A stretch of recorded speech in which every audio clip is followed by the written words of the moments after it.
neza y'Imana iratangaje.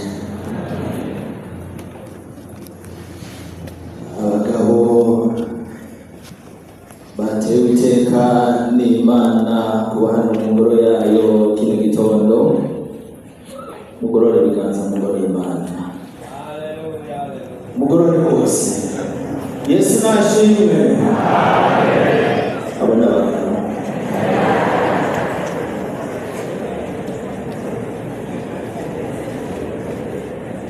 umwaka bamubona aribubatse ko atariho bari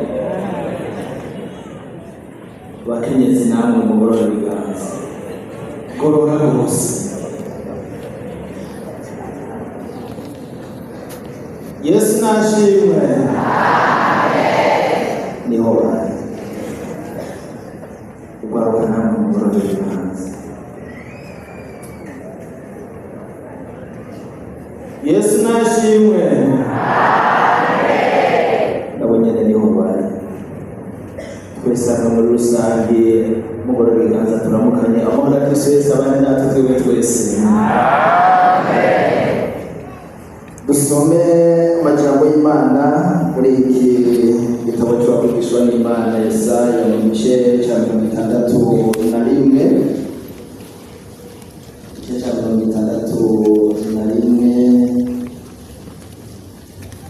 turasoma mirongo 3, umurongo w'8 n'uw'9.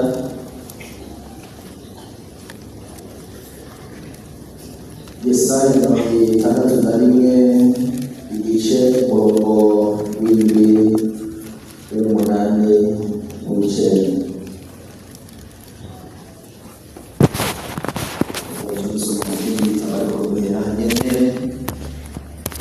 Haravuga ngo kubwo kumaramara kwanyu muzoshumbushwa kangahe, mu gishingo cyo gutetererwa muzonezererwa umugabane wanyu. Nico gituma mu gihugu cyanyu muzoshumbushwa kangahe, mugira umunezero utazoshira. Kuko jewe Uhoraho nkunda ibiroranye nta mugambuzi n'ibigabitanyo, kandi nzobashumbusha ibikwiranye n'ukuri kwanje. Nzosezerana namwe isezerano rimeze gute, abazobakomokako bazomenyekana mu mahanga, n'urubyaro rwanyu mu bandi bantu.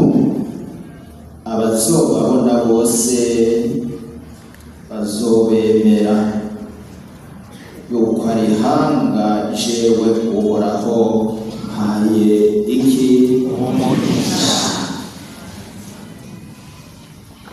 Itangiriro igice cya 3. Itangiriro igice cya 3.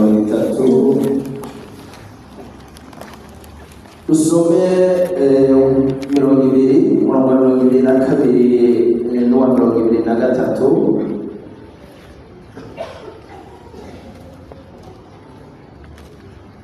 Haravuga ngo maze Imana yibuka Rakeli iramwumvira, izibura inda yiwe, asama inda abyara umuhungu. Aravuga rero ati Imana igize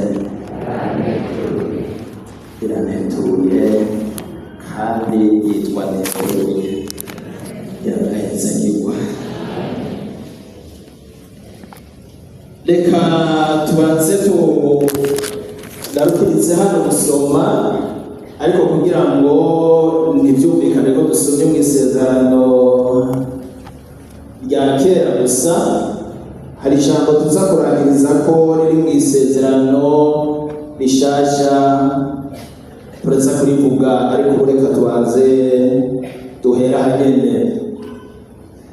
n'aya majambo y'Imana tumaze gusoma hano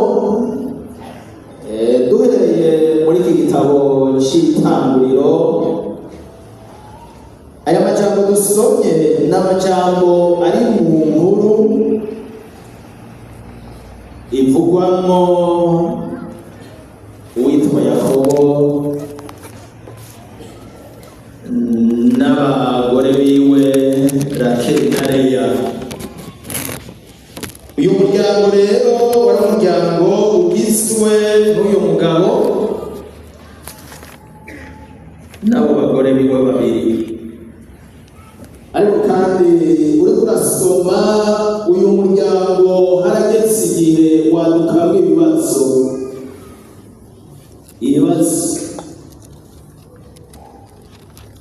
kandi Yakobo iyo yari yajava naho nyene umuryango yaraje avuyemo wari wabayemo ibibazo. Niyashitse naho nyene agize ngo nawe arashinga umuryango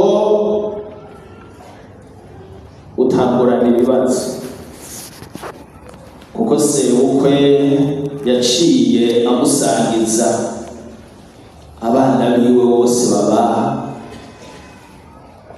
abagore biwe. Ico kica kiba ikibazo ca mbere caratumye mbere muri uyo muryango haca hatangura kubonekamwo ibibazo. Vyaciye bituma mbere no hagati y'abo bagore babiri Rakeli na Leya haca hatangura kubaho umubano utari mwiza. Ariko ndakunda Imana ikivyinjiramo. Amen. Yinjira mu hantu ivyinjiremo, iza ifise intumbero yo gutanga inyishu kandi nziza muri uyu muryango. Tutagiye muri byinshi, haragera igihe rero uyu Rakeli abyara umwana bise Yosefu. Naha rero tubona ko Rakeli yaciye avuga ijambo ngo Imana iragize irantetuye.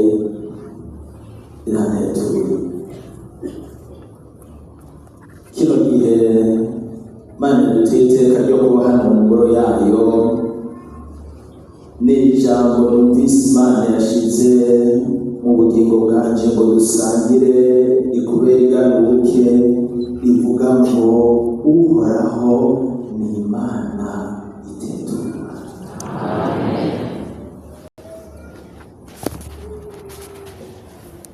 Iri jambo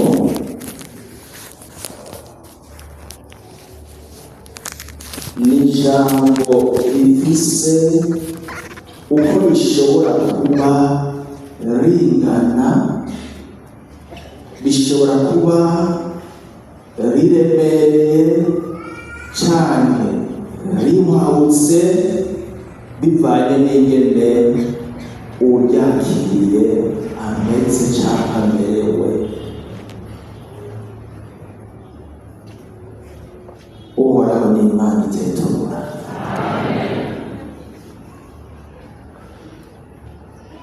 Twasomye mu gitabo cy'uwavugishwa n'Imana Yesaya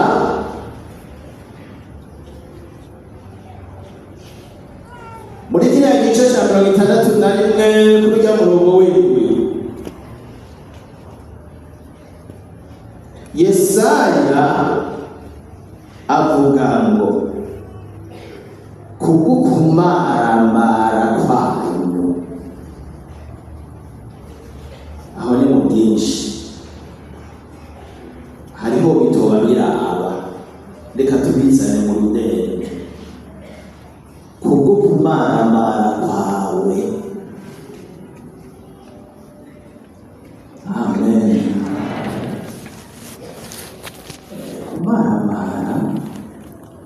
kumaramara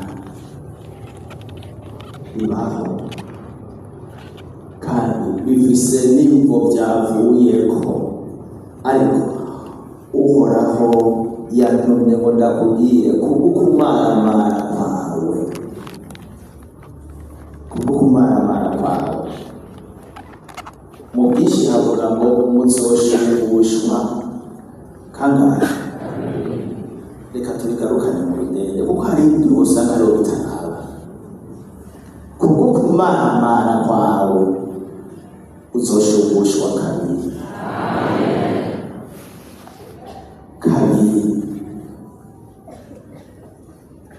Usomye mu gitabo cya mbere cya Samweli, muri kiriya gice cya mbere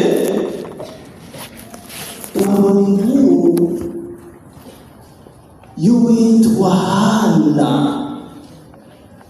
Ingene uwitwa Hana yabayeho ibihe kanaka ari ikimaramare hagati mu muryango w'uwitwa Elukana. Yari ngumba mugabo Penina wakabyara abahungu n'abakobwa, ariko Hana we yamana ubwo bumaramare. Mugabo ndakunda Imana iragahezagirwa. Naho uri kuraca mu bihe bisa n'ibyo, si utabibibona, oya ikorera ku mwanya wawe. Tugeze kuri iri jambo ryo gushubushwa kangahe? Kabiri. Usomye Bibiliya ivuga ngo iminsi yose iyo baduze gushikanira Uhoraho, Elukana ngo yama yakira umutigiri umwe akawuhereza Penina n'abahungu biwe n'abakobwa biwe. Mugabo usomye ku murongo wa 4 n'uwa 5 haca havuga ngo ageze kuri Hana atagira abahungu n'abakobwa, ngo yacamuha imitigiri ingahe? Ibiri. Iyo ayihawe n'umuntu, ayihawe n'umugabo. Bagabo Yesu arahezagire.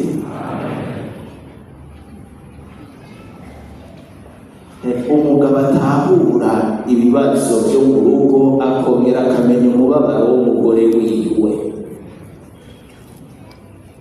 Turiko turacana akaca agwiza kugira ngo aruhure umutima w'umugore wiwe. Yesu nashimwe. Ibyo n'Imana nayo nyene irabyitegereza iti najewe inyuma. We umaze imisi mubwo bumaramare Uhoraho ari inyuma araje. Tinaje ndaje. Haleluya. Ushobora kubona abantu bariko baraseruka bakakwirura mu mumaramare urimo n'amahoro n'iyo batoza Uhoraho ari inyuma araje. Amen. Imana nayo ikimuha kwibugenga. Hanyuma rero Samweli amaze kuvuka kiramujyana kwihema. Icyo cyari igice cya mbere cy'Imana imuha umwana aciye aba umukozi wayo. Icyo yongera irasubira kugira imushubushe kangahe?